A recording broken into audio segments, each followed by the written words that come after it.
Warahmatullahi wabarakatuh.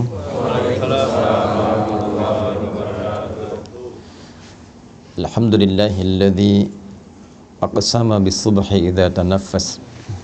Wassalatu wassalamu ala Rasulillah nabiyyina wa sayyidina Muhammad ibn Abdullah alladzi ub'ida 'anil waswas wa 'ala alihi wa sahbihi wa dhurriyyatihi wa ummatihi ila yaumil mi'ad alladzi nabda'u fihi tanaffus. Wa ba'd. Jamaah sekalian yang dirahmati Allah Subhanahu wa taala. Alhamdulillah, di kesempatan pagi hari ini waktu Indonesia bagian barat di sana dan waktu Jepang di sini 2 jam berbeda, kita lebih cepat. Tapi dalam kecepatan 2 jam itu kita masih diberikan kesempatan oleh Allah untuk beriman. Ini nikmat yang penting untuk kita syukuri, karena di antara sekian orang berkehidupan di hari ini, belum tentu keseluruhannya bisa mendapatkan anugerah iman. Di antara sekian orang yang mengatakan dirinya beriman kepada Allah, alhamdulillah kita yang masih diberikan kekuatan untuk membuktikan keberimanan kita kepada Allah dengan menunaikan ibadah salat subuh berjamaah di Masjid Indonesia Tokyo ini. Semoga sholat kita diterima oleh Allah Subhanahu wa ta'ala, doa-doa kita diijabah, dan zikir-zikir kita insya Allah juga diperkenankan dengan penerimaan yang baik si Allah Subhanahu wa ta'ala.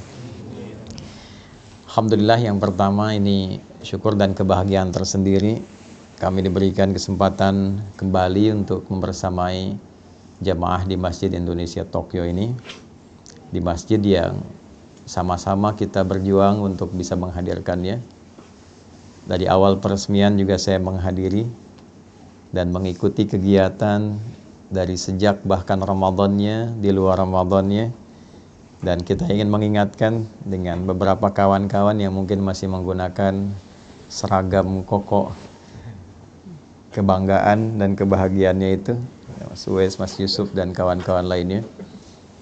Saya ingin mengingatkan bahwa masjid ini didirikan dengan dasar satu, kolektivitas keislaman yang kuat. Di sini ada semangat untuk berjamaah, semangat untuk membangun kerukunan, dan betul-betul berjuang untuk bisa memperkenalkan Islam dan meningkatkan ibadah kepada Allah Subhanahu wa taala, khususnya di lingkungan Tokyo dan pada umumnya di Jepang. Mudah-mudahan niat dan seluruh apa yang kita harapkan itu sampai hari ini masih dicatat oleh Allah sebagai amal soleh untuk kita semuanya. Teman-teman sekalian, subuh itu memiliki keistimewaan yang unik, baik di dalam Al-Quran juga di dalam keterangan hadis-hadis Nabi Muhammad sallallahu alaihi wasallam. Saking unik dan istimewanya, Nabi bahkan memberikan contoh langsung yang kelak akan diikuti, bahkan diburu oleh para sahabat, baik yang senior dan yang paling menarik juga berkompetisi di dalamnya sahabat yang junior. Sampai saking inginnya mengetahui aktivitas Nabi dalam mempersiapkan subuh ini, ada sebagian nanti sahabat junior yang ingin mengetahui lebih dalam sampai lingkar terdekat Nabi. Ada yang mencoba menginap di kediaman kerabatnya untuk mengetahui bagaimana Nabi bangun dari tidurnya hingga mempersiapkan subuh beliau sallallahu alaihi wasallam. Saya akan batasi pada 3 bagian pokok terkait dengan subuh ini, sehingga dengan batasan ini saya berharap kajian kita efektif. Yang pertama, karena kita hanya akan sampai pada jam 6.30 kurang lebih. Yang kedua, dari efektivitas dan fokus pada kajian kita ini, saya berharap ada perubahan kelak, mulai dari hari ini, esok dan selanjutnya, tentang cara kita menyiapkan dan menghadapi serta mengamalkan nilai-nilai subuh dalam kehidupan kita. Jadi subuh itu bukan sekedar sholatnya, dinilai penting, bukan juga bacaannya, tapi ada value-nya yang membimbing kita mengawali aktivitas dalam kehidupan. Secara cepat teman-teman sekalian, di dalam Al-Quran satu-satunya nama sholat yang diperkenalkan dengan 2 nama itu hanya sholat subuh. Yang lainnya ada yang disebutkan dengan namanya sekali, ada yang diisyaratkan dengan waktunya saja. Tapi subuh dia menjadi spesial karena disebutkan kedua namanya sekaligus, yang memberikan isyarat pedoman berkehidupan bagi setiap muslim khususnya dalam mengawali aktivitasnya. Jadi saya buka dengan satu gambaran begini dulu. Di Islam itu tidak ada satupun nama dan juga tuntunan dalam ibadah kecuali seluruhnya mengandung makna dan hikmah. Baik ya? Dari namanya, kemudian terkait dengan pelaksanaannya, ritualnya, itu bukan ritual hampa yang cuma kita bergerak-gerak, tidak. Di dalamnya ada maknanya, setiap bacaan ada artinya, bukan sekedar terjemahan, tapi juga mengandung pedoman dalam berkehidupan. Dituntun kita dalam menjalani hidup dari makna-makna yang kita dapatkan dalam proses ibadah itu. Karena itulah setiap ibadah dalam Islam itu selalu akan memberikan peran perubahan pada perilaku dan kehidupan kita.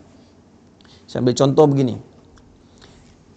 Apa parameter keberhasilan orang sholat itu?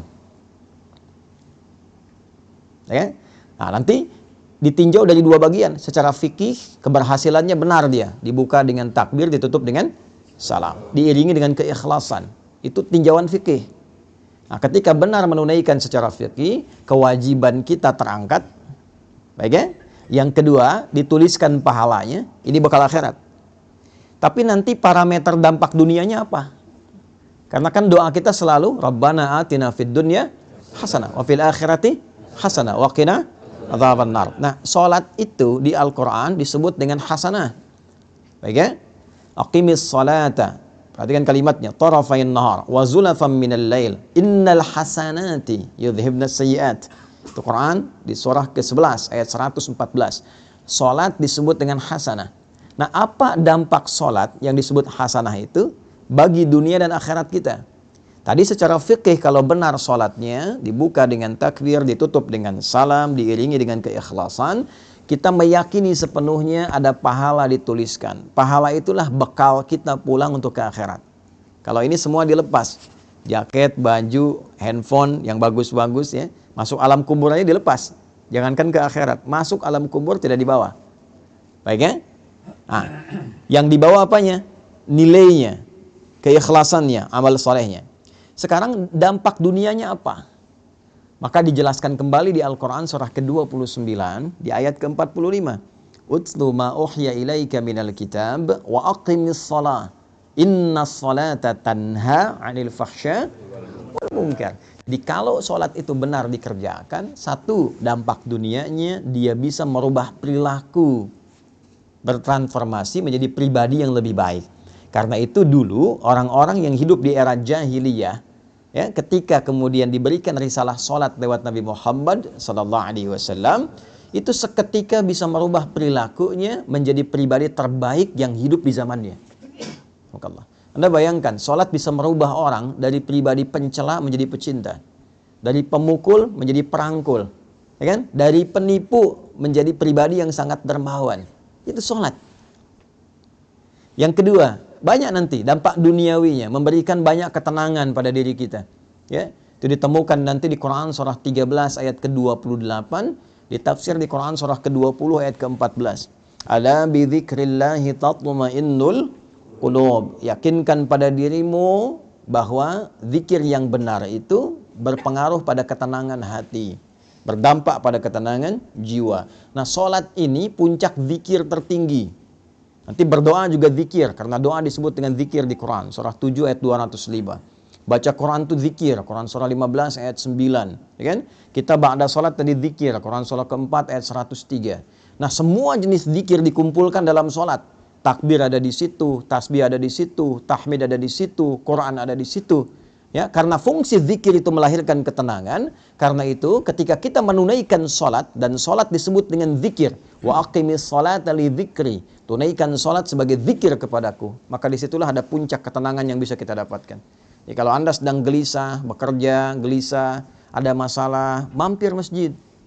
Kalau nggak sempat menemukan masjid, ambil wudhu, menghadap kiblat, sholat 2 rakaat. Disitulah dapatkan ketenangan dalam hati kita. Walaupun solusi belum tiba saat itu, tapi hati kita cenderung tenang. Itu dampak dunianya.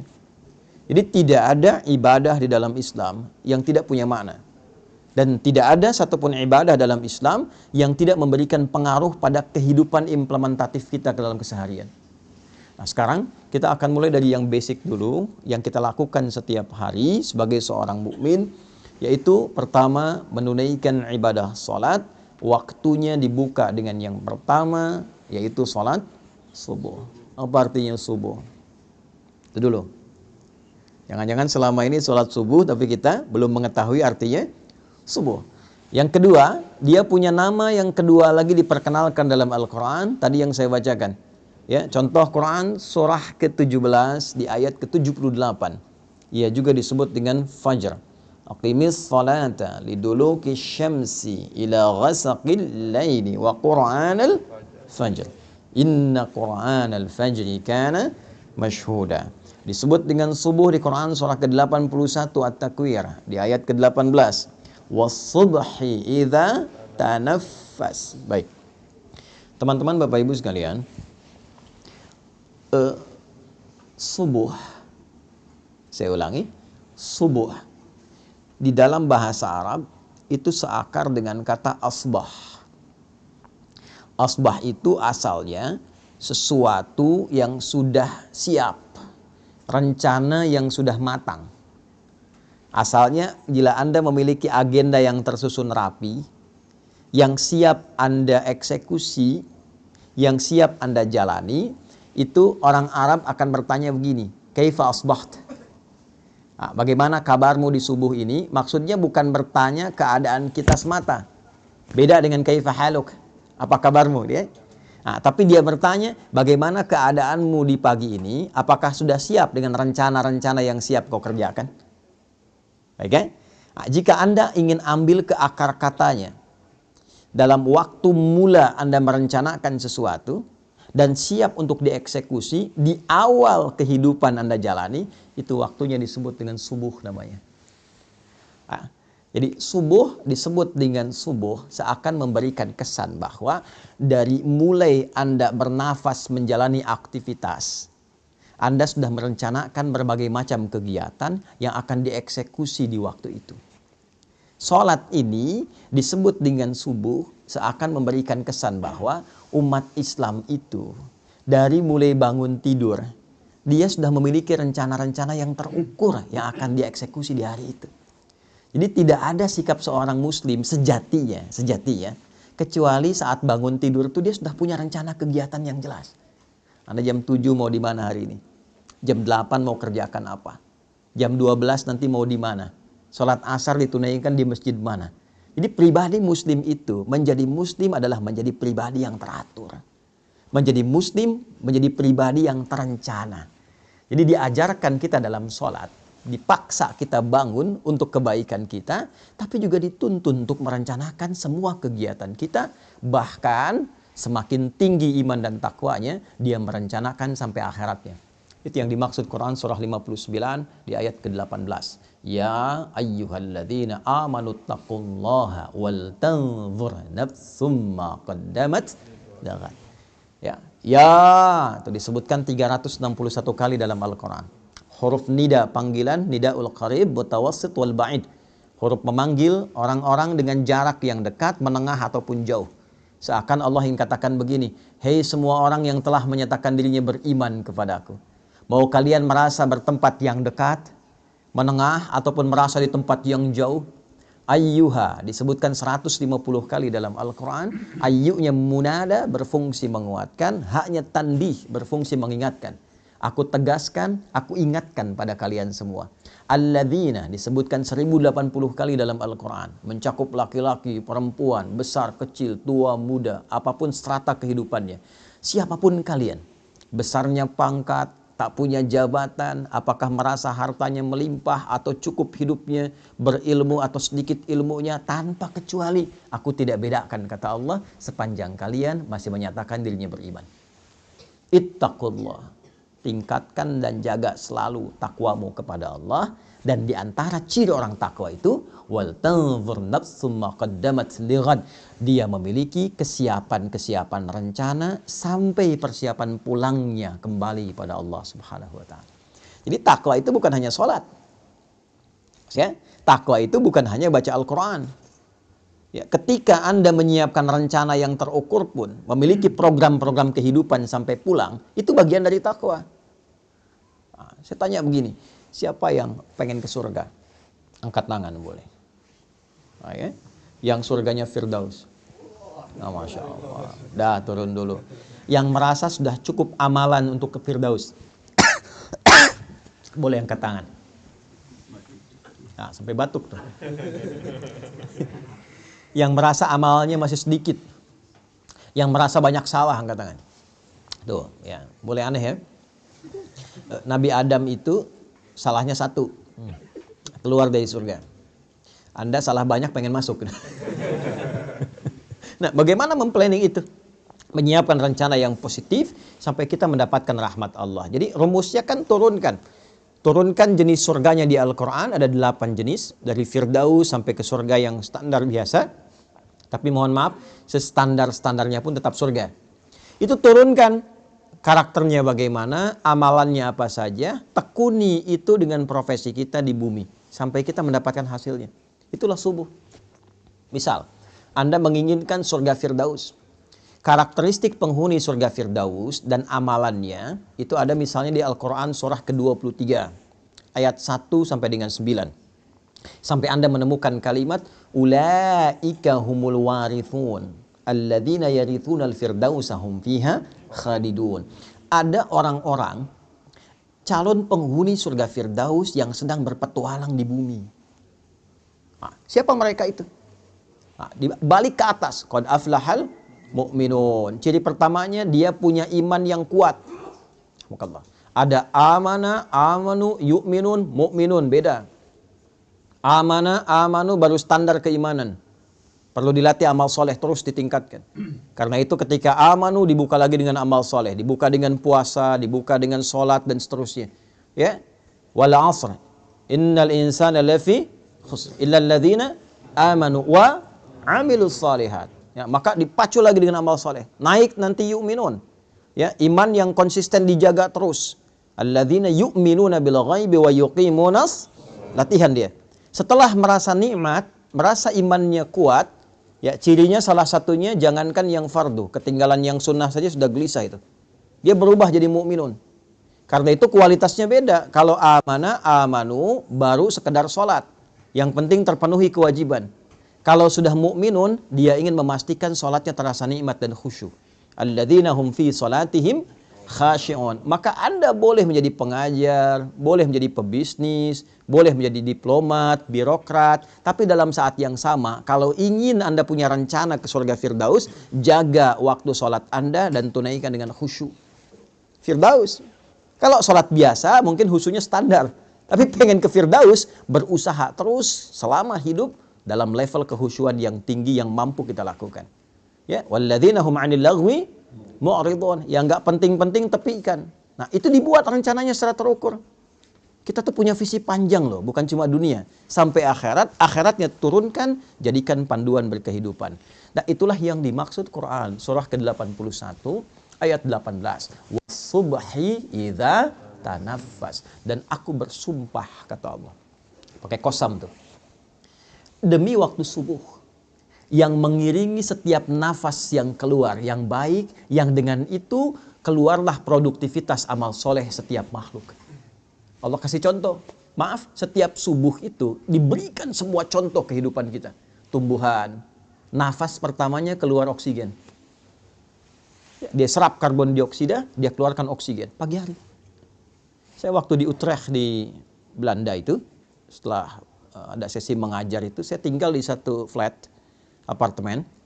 Itu depannya itu bagus sekali, hutan lindung yang terjaga, sehingga udaranya bagus. Saya ingin buktikan bagaimana ayat ini bisa terasa dalam fenomena alam. Saya keluar kurang lebih 2-3 menit sebelum waktu subuh. Itu udara yang terasa, masih terasa karbon dioksidanya. Belum segar. Tapi begitu masuk waktu subuh, wasubhi idza tanafas, ganti. Oksigen mulai muncul, segarnya mulai muncul. Jadi Anda bisa bayangkan, tumbuhan saja dimulai waktu subuh, dia sudah punya rencana yang terbaik untuk memberikan manfaat dalam kehidupan. Ayam subuh sudah berkokok, kan? Binatang, angin, subuh, sepoi sudah bertasbih. Jadi Anda bayangkan, makhluk yang tidak dihisab, dia punya rencana strategis dalam hidupnya dan sudah memberikan manfaat di awal aktivitasnya. Saya, Anda, kita, yang jelas dihisab dari ujung kepala sampai ujung kakinya, yang menginginkan berada di surga Firdaus di awal masa transit sampai tinggalnya di akhirat nanti. Maka ditanya oleh Allah, tanya balik tuh, apa yang kau siapkan? Rencana apa yang kau punya di awal bangunmu, di awal nafas kehidupan yang engkau akan jalani. Jangan-jangan tumbuhan yang tidak dihisab memberikan manfaat, manusia yang dihisab justru belum punya rencana manfaat yang bisa ditebarkan dalam kehidupan. Maka kita diajarkan dari awal. Ya, saking pentingnya rencana-rencana yang baik ini, maka Al-Quran meminta kita menyiapkan bahkan sebelum subuhnya. Ya, saya mulai dari hadis Abu Daud, nomor hadis 1367. Nanti diriwayatkan oleh sahabat mulia yang junior, namanya Abdullah, anaknya dari paman Nabi SAW Abbas bin Abdul Muttalib radhiyallahu ta'ala anhu. Perhatikan kalimatnya, beliau meriwayatkan, dan riwayat ini sangat penting, dari 2000 riwayat yang pernah beliau sampaikan. Qala Ibnu Abbas radhiyallahu ta'ala anhuma qala kana an-nabiy sallallahu alaihi wasallam. Ibnu Abbas ini meriwayatkan hadis ini sampai beliau meminta menginap di rumah bibinya Sayyidah Maimunah. Jadi kalau nanti Anda yang umrah atau haji, mudah-mudahan yang belum bisa segera ya untuk berangkat. Itu tidak cukup dengan amin, nabung tuh ya. Nabung berdoa ya. Nanti kalau sudah berangkat, Anda cari namanya pintu Babus Sanam. Dari Zamzam patokannya belok kanan, ada pintu 26 yang kiri gate Ismail, di samping yang ada istana raja tuh, Jabal Qubais. Masuk ke kanan, lurus dulu setelah gate Ismail, nanti sedikit lagi 27, 28 bertemu pintu gate Nabi namanya. Tandanya yang ada jembatan ke arah masjid dari istana itu. Ada tulisan gate Nabi, Babun Nabi. Disitulah kediaman Sayyidah Maimunah radhiyallahu taala anha, dan disitulah Nabi berkehidupan tinggal setelah Sayyidah Khadijah wafat. Ya, letak rumah Sayyidah Khadijah di depan yang pintu Marwah. Ya. Nah di gate Nabi ini beliau pernah tinggal di kediaman Sayyidah Maimunah. Ibnu Abbas kecil tinggalnya di samping pintu Babus Salam. Jadi kalau turun Babus Salam, gate Nabi, gate Ali, Babus Salam, turun ada eskalator sebelah kiri dan kanan, tangga manual. Ada satu kursi warna merah tuh di depannya itu. Turun ke bawah, ada tulisan Babus Salam. Babus Salam tuh nanti sejajar, kalau tarik garis lurus ke Maulid Nabi, tempat lahirnya Nabi itu. Ya. Jadi seakan-akan memberikan satu isyarat bahwa kita berislam itu ya menuju kepada Allah melalui petunjuk Nabi Muhammad Sallallahu Alaihi Wasallam. Saya pernah dengan kakak ngambil arah matahari terbit, itu begitu dipotret baru sadar kalau bayangannya itu tembus lurus langsung dari kediaman Nabi ke arah Hajar Aswad. Lurus, ya dulu waktu belum rame-rame seperti sekarang. Nah saya mau katakan cepat, itu dari pintu itu saya mau ilustrasikan, ya mengarah ke sofa nanti, rumahnya Arqam bin Abi Arqam, anak muda usia 17 tahun, yang dalam riwayat salah satunya menyebutkan orang yang ke-17 masuk Islam, diajak oleh Sayyidina Utsman Affan radhiyallahu taala anhu, dari 40 orang awal yang masuk Islam. Disebut dengan generasi awal as-sabiqunal awwalun. Anak ini, anak bungsu, sudah disiapkan oleh orang tuanya untuk mengabdi kepada Islam dengan mendalami pengetahuan. Jadi anak pertamanya Fudail dikhususkan melayani Nabi, jadi asisten Nabi. Kelak ketika Nabi akan meninggal, Fudailah yang membawakan air wudhu untuk Nabi. Saat berwudu, kemudian beliau sudah selesai dan wafat kemudian hari ya di pangkuan Sayyidah Aisyah radhiyallahu taala anha. Adiknya yang bungsu ini yang disiapkan oleh ayahnya untuk mendalami Islam, khusus terkait dengan Quran dan kepribadian Nabi. Jadi mohon izin saya sedikit dalamkan ya. Ini pesan bagi kita, kalau sudah berkeluarga disiapkan. Jangan hanya sekedar menyatu, punya keturunan, disekolahkan, tidak, siapkan. Ini anak pertama mau jadi apa? Anak kedua kemana arahnya? Anak ketiga seperti apa? Sehingga melengkapi visi dan kebahagiaan yang disiapkan di kehidupan keluarga itu. Jelas. Sampai ke akhirat bergandengan tangan, dibawa semua. Menghadap Allah dalam kebaikan. Itu ada konsepnya di Quran. surah ke-13 ayat 23 sampai 24. Kalau Anda bisa menyiapkan begitu, itu disambut oleh malaikat saat masuk ke surga, di semua pintu surga. Ya, nanti di akhir saya tajamkan itu. Nah, Abdullah bin Abbas ini selalu disingkat dengan Ibnu Abbas. Ya, perhatikan ini di ilmu sanad ya. Kalau ada ayah, ibu mendidik anaknya dengan baik sampai dekat dengan Allah, itu kalau di ilmu hadis dibuang nama anaknya, dilekatkan nama orang tua diwakili ayahnya. Misal, namanya Abdullah, bapaknya Abbas. Diisyaratkan dengan ibnu, anak laki-laki, Abbas. Abdullahnya dibuang. Untuk memberikan kesan bahwa setiap yang dilakukan oleh anak, yang sifatnya baik, mau dia sholat, baca Quran, mau dia beramal kebaikan apapun, sepanjang pernah dididik oleh orang tuanya, maka semua yang dia kerjakan mengalir pahala dan kebaikannya pada kedua orang tuanya. Ibnu Abbas radhiyallahu taala anhuma, hadis ini diriwayatkan oleh Ibnu Abbas. Jadi kalau saya bacakan hadis ini, Anda yang dengar sekian banyak, live ribuan orang misalnya tonton, itu satu hadis ini dari ribuan orang yang menyimak mengalirkan pahala untuk Abbas dan juga istrinya dan keluarga besarnya. Bayangkan. Beliau mengatakan, kana Nabiyyu sallallahu alaihi wasallam, adalah kebiasaan Nabi sallallahu alaihi wasallam. Idza staiqadha min naumihi, jika beliau bangun dari tidurnya, fajalasa, beliau duduk terlebih dahulu. Nah, ini sunnah. Nah, jadi bangun tidur terus duduk ya, bukan mandi. Nggak ada orang tidur bangun langsung mandi. Ayo yang guru-guru di Slit ya, diajarkan lirik yang sesuai hadis itu bagus. Bangun tidur terus duduk. Kemudian duduk dulu tenang. Kemudian wa masaha biyadihi min athari naumi. Beliau menghilangkan bekas ngantuknya dulu dengan bagian tangan yang diduga bersih. Hilangkan dulu ngantuknya. Ya, ini penting kalimat ini karena nanti ada hadis. Kalau Anda bangun tidur, cuci dulu tangan Anda karena Anda tidak tahu tangan itu berkelana kemana saat tidur. Ya, dalam situasi yang khusus. Tapi situasi yang umum, yang bersihnya, hilangkan dulu bekas ngantuknya. Nah, supaya Anda berdoa dalam keadaan sadar. Jadi bukan berdoa dalam keadaan ngantuk. Ya, sadar. Di Islam itu wahyu pertama turun, Anda masih ingat nggak? Apa bunyinya? Iqra. Baik, Iqra. Tapi tidak jarang orang melihat proses mendapatkan Iqra itu. Teman-teman, Nabi itu menerima wahyu seluruhnya dalam keadaan sadar dan terjaga. Ya, mau saya katakan begini. Ya, itu kan malaikat meluk kan? Ya kan? Di Gua Hira kan sendirian Nabi dipeluk oleh malaikat, menyamar jadi laki-laki, dikatakan Iqra. Saya tanya gini lah, kalau Anda sedang sendirian di luar, tiba-tiba ada yang meluk dari belakang. Iqra. Perasaan Anda gimana? Ngeri ya? Nabi stabil, Nabi tidak pingsan. Nabi kuat menerima itu dan diterima dalam keadaan sadar. Artinya apa? Seluruh apa yang diajarkan oleh Nabi bukan hanya dibimbing dan dikuatkan oleh Allah, tapi dipastikan dengan ikhtiar yang baik, yang sempurna, yang terukur. Tidak ada satu bacaan pun yang diajarkan Nabi dalam keadaan beliau tidak sadar, itu nggak ada. Ya, jadi kita baca doa itu, pastikan dulu, sempurna dulu keadaan diri kita, siapkan dengan baik. Jangan sampai alhamdulillahilladzi ahyana ba'da ma amatana, amatannya panjang, amatana walaihin nusyur gitu ya. Bangunnya jam 3, sadarnya jam 6 gitu kan. Itu. Nah, siapkan. Setelah itu, nah ini poinnya. Yang kita tahu kan baru doa tadi ya. Sekarang perhatikan hadisnya. Faqara'a khawatima Ali Imran. Maka beliau membiasakan membaca 11 ayat terakhir surah Ali Imran. Secara cepat saja. Di 11 ayat terakhir surah Ali Imran, dimulai dari 190 sampai 200, itu adalah tuntunan merencanakan kegiatan yang dibuat dalam waktu yang panjang sampai ke akhirat kita.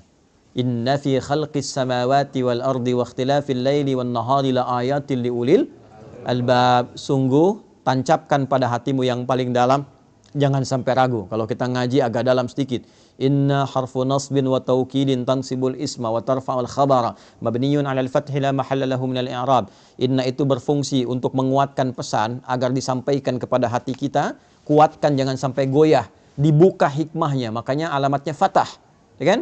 Kalau dia nanti sifatnya mudzakkar salim, pakai ya untuk dikuatkan, diikat dengan baik, ya, ikat pada hatimu.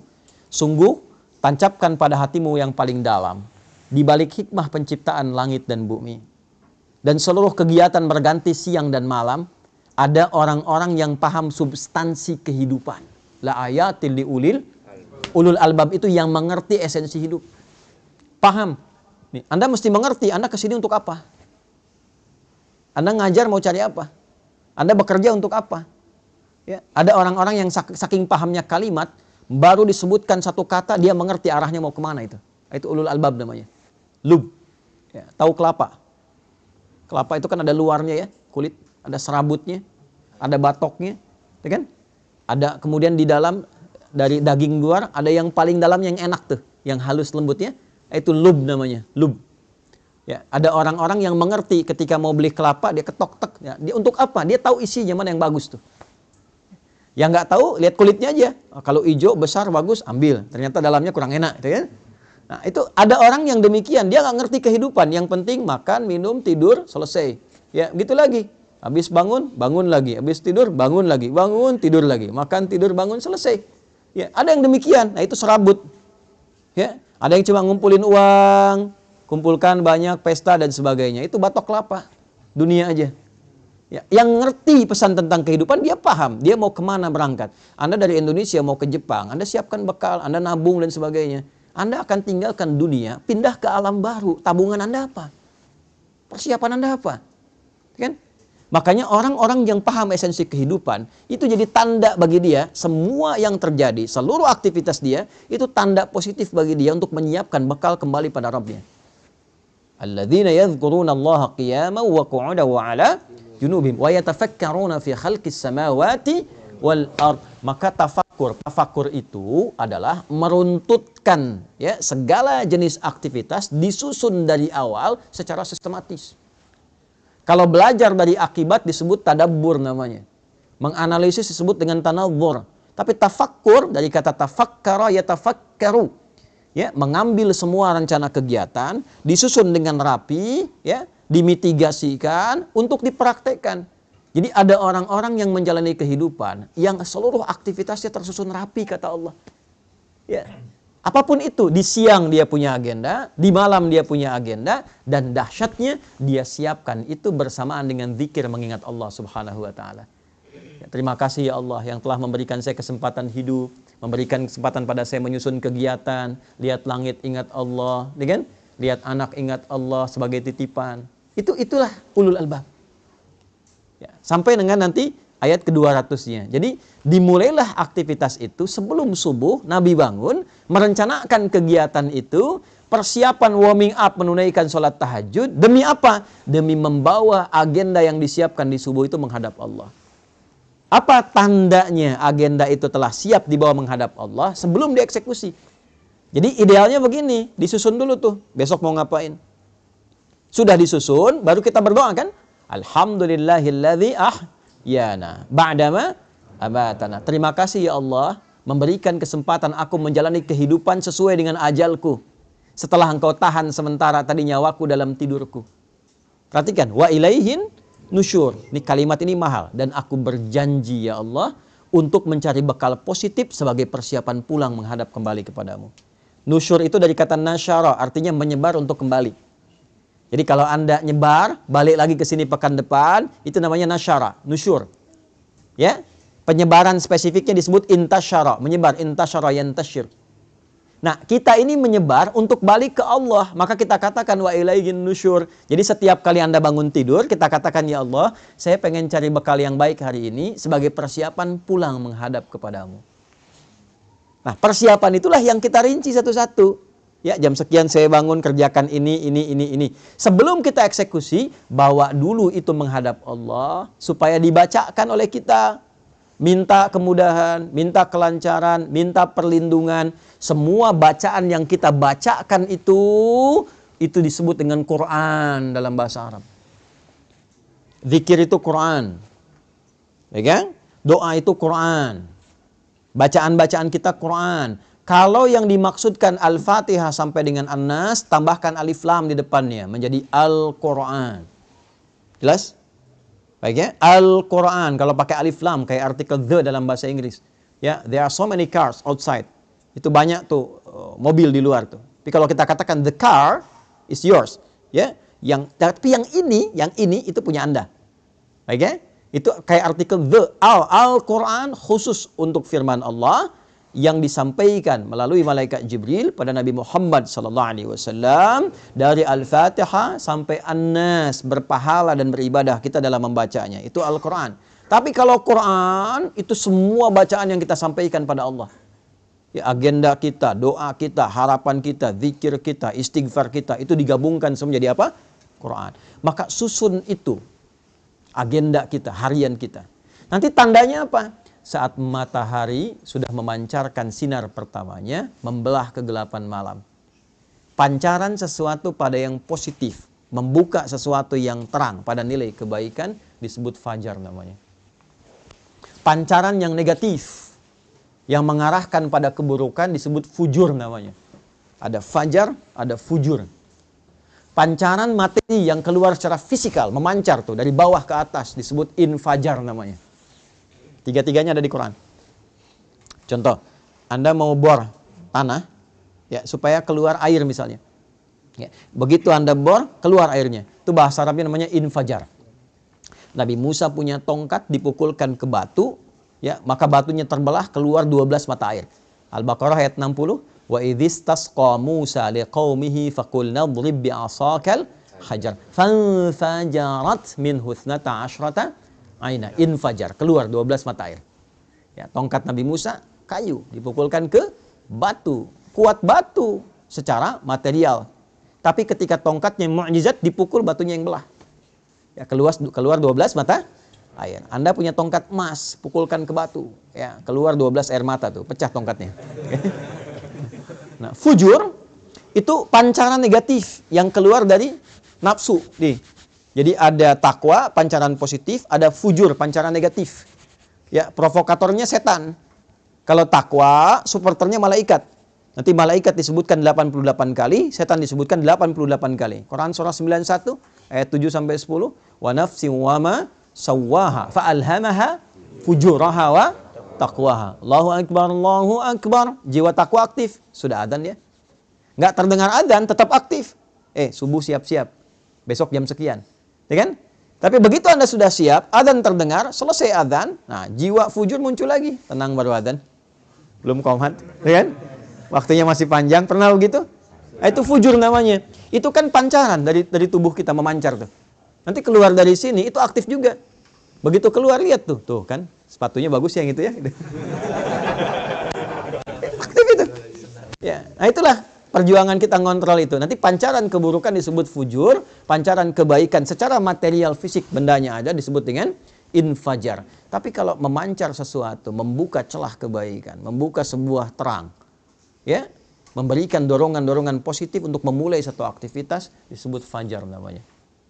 Maka diperkenalkanlah kemudian waktu ini selain subuh, waktu kita membawa agenda, datang kepada Allah, tandanya apa? Fajar. Matahari sudah mulai memancarkan sinar pertamanya, membelah kegelapan malam sebagai tanda aktivitas akan dimulai. Maka bacaan-bacaan Quran kita dibawa di waktu itu menghadap kepada Allah untuk minta petunjuk, kemudahan, kelancaran, dan keberkahan. Itulah yang dimaksud Quran surah 17 ayat 78. Aqimis salata liduluki syamsi ila ghasaqil laili wa qur'anal fajr. Bukan wal Quran, tapi wa qur'anal fajr. Kenapa di situ fajar itu diikuti dengan Quran? Padahal bisa Allah mengatakan begini, aqimis salata liduluki syamsi ila ghasaqil laili wal fajri. Selesai. Kenapa ada Qurannya? Untuk menunjukkan keistimewaan khusus yang melekat di waktu subuh. Jadi jangan biarkan subuh itu menyendiri dengan penunaian sholat saja. Agenda Anda bawa. Ya, harapan-harapan bawa dalam subuh. Makanya ada orang yang nunggu subuh sambil istighfar. Ya. Waktu singkat menjelang subuh itu namanya sahar. Tadi saya baca di Quran rakaat kedua, Quran surah 51 ayat 18. Wabil ashari hum yastaghfirun. Ada orang-orang calon penghuni taman surga yang kebiasaannya nunggu subuh sambil istighfar. Salah satu amalnya. Istighfar sambil subuh. Nungguin, enak tuh. Tiba-tiba muncul subuh. Ya saking pengennya, dia dekat dengan waktu subuh, tak ketinggalan, dia istighfar terus. Datang, dia sudah siapkan agenda. Jadi menghadap Allah itu bukan sekedar kita datang menunaikan sholat, ya itu penting. Menggugurkan satu kewajiban. Selesai. Tapi kalau kita ingin dapat manfaat yang value-nya dibawa ke kehidupan dunia, bawa agenda kita yang siap kita siapkan, bahkan dari malam. Bawa, siapkan, disitulah kemudian kita sujud, minta sama Allah. Ya Allah mudahkan urusan saya, lancarkan hidup saya, lindungi saya di sini sampai selesai tugas saya, jadikan keluarga saya 1, 2, 3, 4. Itu bukan sekedar bacaan biasa, karena seluruhnya langsung disaksikan oleh Allah dan seluruh malaikat yang bertugas di semesta. Inna Qur'anal fajri kana masyhuda. Yakinkan pada dirimu bahwa seluruh bacaan-bacaan yang disampaikan di waktu fajar itu dipersaksikan. Kata Nabi, atau kama qala sallallahu alaihi wasallam, inna malaikatal laili wa malaikatan nahar tajtami'u fi waqtil fajri. Atau kama qala sallallahu alaihi wasallam, malaikat yang bertugas di malam hari dan bertugas di siang hari seluruhnya berkumpul di waktu fajar untuk menyaksikan apa yang kita mohonkan kepada Allah. Itu bedanya. Makanya Nabi itu selalu mendorong tuh. Ayo. Ya Allah berkahi umatku yang memanfaatkan waktu awal fajarnya. Ya, pernah dengar Abdullah bin Abi Umi Maktum? Pernah dengar? Abdullah bin Abi Umi Maktum? Ya, saya persingkat sampai di sini. Perhatikan, beliau sahabat senior, fisiknya terbatas, pandangannya terbatas karena nggak bisa melihat, keadaan rumahnya terbatas, jaraknya dari masjid tidak terlalu dekat. Tapi beliau pribadi ahli masjid, senang i'tikaf. Zuhur ke asar yang i'tikaf, asar ke maghrib yang i'tikaf. Ya, maghrib ke isya i'tikaf. Problemnya subuh. Karena jarak isya ke subuh, ya itu juga cukup jauh. Masjidnya tidak sebaik seperti yang kita dapatkan di masjid kita sekarang. Alasnya tanah. Atapnya tadinya kosong, terus ditutup oleh daun-daun kurma. Batangnya pelepah kurma. Ya.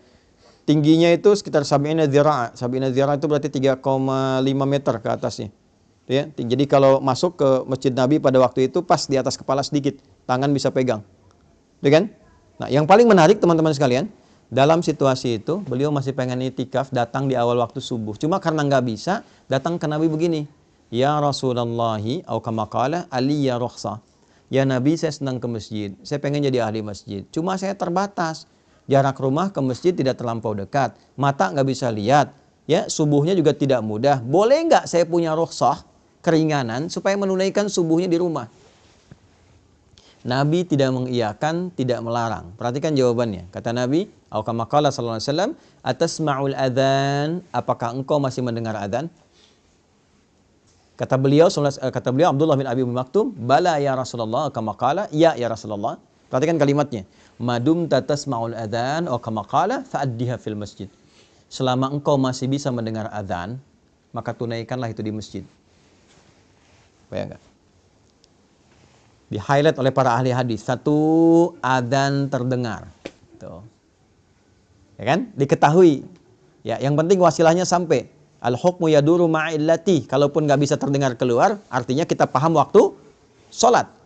Kalau yang bisa terdengar di Osaka tuh boleh terdengar tuh, ya, masih bisa tuh keluar tuh. Ya, itu bayangkan maksudnya apa? Yang adzannya pun adzan yang baik supaya terdengar nyaman orang ke masjid. Tadi adzan bagus tuh, yang adzan di sini tadi tuh. Ya. Madinah mirip-mirip tuh. Maksud mirip-mirip tuh gini, bukan lagunya, bukan. Ya. Maksud mirip-mirip tuh begitu as-salat subuh kan? As-salatu khairum minan naum. Salatnya yang panjang tuh. Ya kan? Naumnya pendek kan? As-salatu khairum minan naum. Pendek kan? Nah, di kita di Indonesia kadang-kadang naumnya yang panjang. Ya, salatu khairum minan naum. Tidur lagi tuh. Ya. Nah, saya mau balik tuh. Satu, adzan, atau kalau kita tidak dengar adzan seperti sekarang, sepanjang beriman, catat waktu sholat. Itu ada di Quran surah keempat ayat 103. Inna sholata kanat 'alal mu'minina kitaban mawquta. Kalimat bebasnya, orang beriman itu tahu waktu sholat. Jelas? Oke. Selanjutnya apa? Begitu mendengar kalimat Nabi, sepanjang engkau mendengar itu, usahakan tunaikan di masjid. Maka sejak saat itu beliau mengatur waktunya. Bayangkan, tidak punya penuntun, jalan meraba ke arah masjid, datang di awal waktu di masjid yang kondisinya tadi saya uraikan. Anda bisa bayangkan, sejak saat itu bahkan adzan subuh itu haknya menjadi Abdullah bin Abi Ummi Maktum. Milik Abdullah bin Abi Ummi Maktum radhiyallahu taala anhu. Jadi Bilal itu naik menjadi adzan pembuka. Bilal adzan pembuka sebelum subuh tiba untuk mengingatkan siap-siap waktu subuh. Sejak peristiwa itu, saking pentingnya subuh. Saking pentingnya. Setelah itu Abdullah bin Mas'ud radhiyallahu taala anhu baca Quran 50 ayat sebagai persiapan bagi masyarakat. Ayo siapkan agenda, siap-siap ke masjid, waktunya penting, mohon sama Allah. Baru setelah itu Abdullah bin Abi Maktum itu adzan, sahabat semua sudah ada di masjid.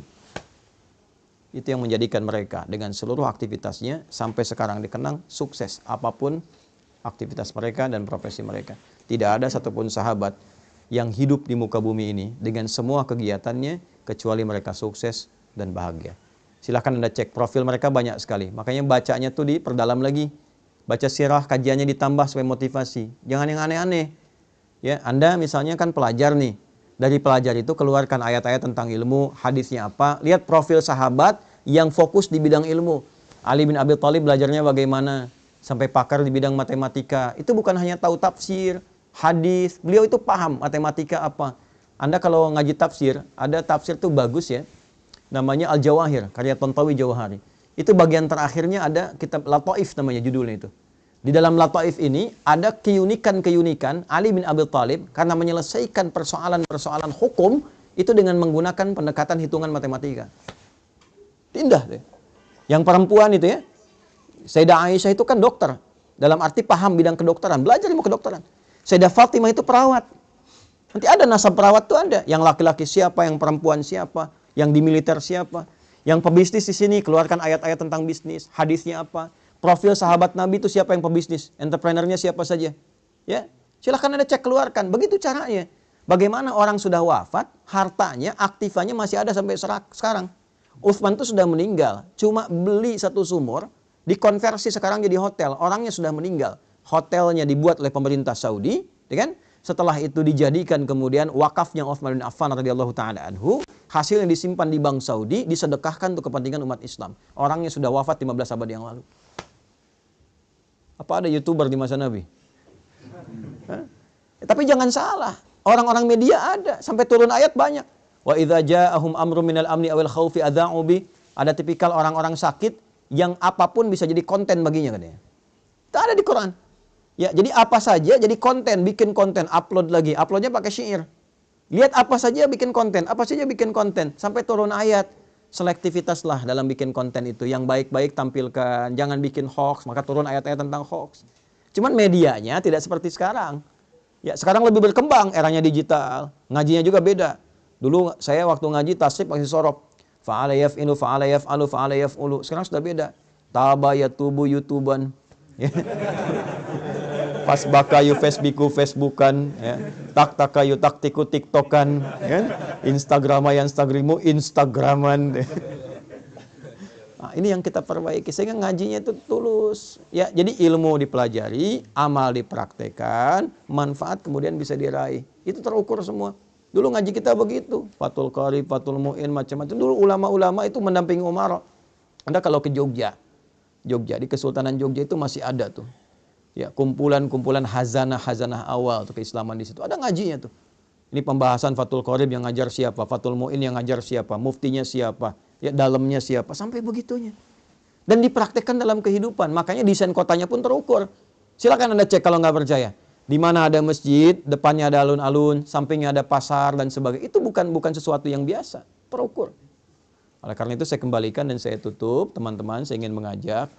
Jadi jangan sampai kita menunaikan ibadah hanya sebatas memenuhi kebutuhan ritual semata. Walaupun itu sah secara hukum. Tapi kalau ingin merasakan nikmatnya berislam, bawa nilainya, praktekkan dalam berkehidupan. Anda kalau nggak tahu nikmatnya, mohon maaf ya, belum tahu nikmatnya, la yasraqu min qaum.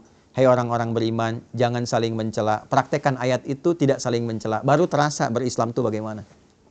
Kalau mau tahu nikmatnya berinfak, bawa itu, cari orang, dekatkan dia, bikin program di KMI. Dulu saya pernah inisiasikan tuh. Ya, tidak semua orang di Jepang itu kan, mohon maaf, ya punya kemapanan. Ya, kemapanan dalam materi, termasuk orang kita ataupun orang Jepang tetangga kita dan sebagainya. Kenapa nggak kita praktekkan? untuk mendapatkan indahnya berislam. Masak bagi dengan tetangga, ya, ada lansia-lansia butuh perhatian, tengokin, bareng-bareng, ya kan? Jagain, bahagiakan dia, kirimkan bunga, sampaikan. Ketika ditanya Anda begitu baik, katakan Islam yang mengajarkan saya untuk bersikap seperti ini. Baru Anda rasakan keindahan Islam itu di situ. Ya, jadi kalau cuma kita praktekkan ibadahnya, baru terasa spiritualnya, tapi kita tidak merasakan dampak-dampak kehidupan duniawinya. Nah, ini yang barangkali saya ingin dorong supaya 3 bagian yang tadi saya sampaikan, 1 pemaknaan tentang subuh, 2 korelasinya dengan fajar, dan 3 implementasinya dalam kehidupan kita, sehingga insya Allah besok-besok kalau kita menunaikan subuh lagi, kita sudah siap dengan agenda apa yang kita siapkan dalam kehidupan kita. Nanti koreksi di siang hari, sampai siang itu tercapai enggak? Apa yang belum jadi ibadah? Makanya siang disebut sholatnya sholat zuhur, bukan nahar. Padahal siang dalam bahasa Arab disebut dengan nahar. Zuhur itu artinya jelas, idhar, jelas, terang. Man amana, tidak didengungkan. Sudah sampai siang, sudah jelas belum capaiannya? Evaluasinya bagaimana? Mengajar Anda sudah benar belum? Berapa yang sukses dari murid yang Anda ajarkan? Pahami itu. Yang kedua, pertanyaan besarnya, dari semua yang diajarkan itu ada nilai pahalanya enggak? Ada yang kenal Allah enggak? Kan? Mungkin Anda ditugaskan berada di sini. Yang pertama supaya mensujudi tapak-tapak bumi yang mungkin belum pernah dipakai sujud. Peran Anda di sini 1. Yang kedua, sedapat mungkin mengenalkan Allah bagi setiap orang-orang yang hadir di lingkungan ini yang belum tentu kenal Allah. Dan selamat Anda yang terpilih, bukan orang-orang seperti kami. Maka optimalkan itu dalam kehidupan kita. Sampai zuhur, cek. Kemudian saya percepat, asar, bukan sore tapi asar. Asar itu setiap waktu dan momentum yang mengiringi kita, manfaatkan sebaik-baiknya supaya ada hal-hal positif yang bisa kita kerjakan. Setiap waktu yang Allah kasih, upayakan jadi hal positif. Perilaku positif, kegiatan positif. Kalau tidak didesain itu, maka rugi kita karena diberikan waktu tapi tidak termanfaatkan. Wal 'asr, innal insana lafi. Insan disebutkan kurang lebih 65 kali di Quran, menunjuk pada totalitas manusia dalam beraktivitas. Kata Allah, manusia yang beraktivitas tapi tak mampu memanfaatkan waktu yang saya kasih, maka itu orang-orang yang rugi karena tak mampu mengkonversi waktu itu menjadi nilai positif. Illal ladzina amanu, kecuali orang beriman. Orang beriman punya visi yang beda. Nah, disinilah dipertaruhkan iman kita. Maaf, orang beriman itu dia mampu mengkonversi, memanfaatkan waktu menjadi perbuatan-perbuatan positif. Illal ladzina amanu wa amilus solihat wa tawassaw bil haq. Maka ayo saling ingatkan teman-teman yang lain. Bikin database, satukan, saling ingatkan. Terus teman-teman bikin komunitas.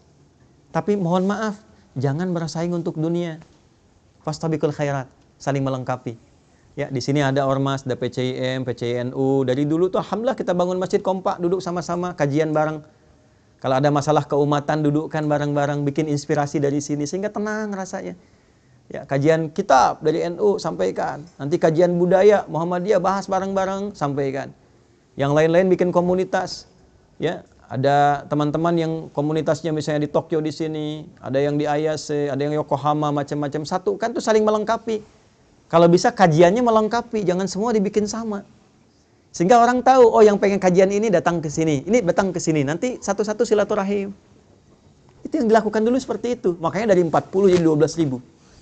Ya, watawassaw bis sabar. Pelajari fikihnya sebelum dilakukan, pelajari dasarnya sehingga kita mengerti apa yang ingin kita raih. Sabar jaga itu sampai muncul akhir penghujung kehidupan kita, maghrib. Walillahil masyriqu wal maghrib. Fa aina ma tuwallu fathamma wajhullah. Kemanapun kita beraktivitas, kita merasa Allah menatap kita, memperhatikan kita. Rasakan kita diawasi oleh Allah. Sampai terakhir, tibalah waktu kita untuk pulang. Sesibuk-sibuknya Anda, asya, harakatnya di atas fathah. Ya, mencari ma'isyah untuk hidup, beraktivitas, berangkat, kerja. Sekarang silahkan. Tapi pada akhirnya semua itu akan turun ke bawah, selesai, purna dan tuntas. Berubahlah harakat dari fathah ke kasrah, dari asya menjadi aisyah.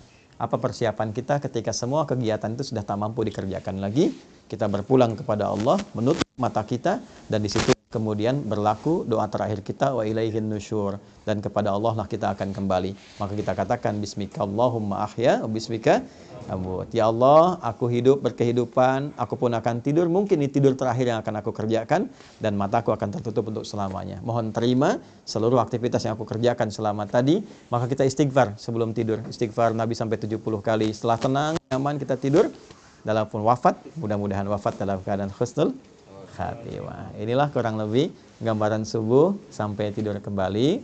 Semoga bermanfaat. Semoga yang hadir saat ini bisa meraih manfaat dan tidak ketiduran, karena sekarang waktu merencanakan kegiatan, bukan waktunya untuk tidur. Saya kira itu dulu pengantar yang ingin saya sampaikan. Kita ada waktu barangkali 15-20 menit sebelum kita akhiri. Saya mohon izin, saya batasi 6:30 karena saya mesti kembali ke flat itu untuk bantu mandikan anak-anak dan sebagainya untuk persiapan ke agenda berikutnya. Ya, saya kira saya cukupkan dulu. Nanti setelah itu kita berdialog. Dipersilahkan pada teman-teman kalau ada hal yang ingin kita diskusikan. Assalamualaikum warahmatullahi wabarakatuh.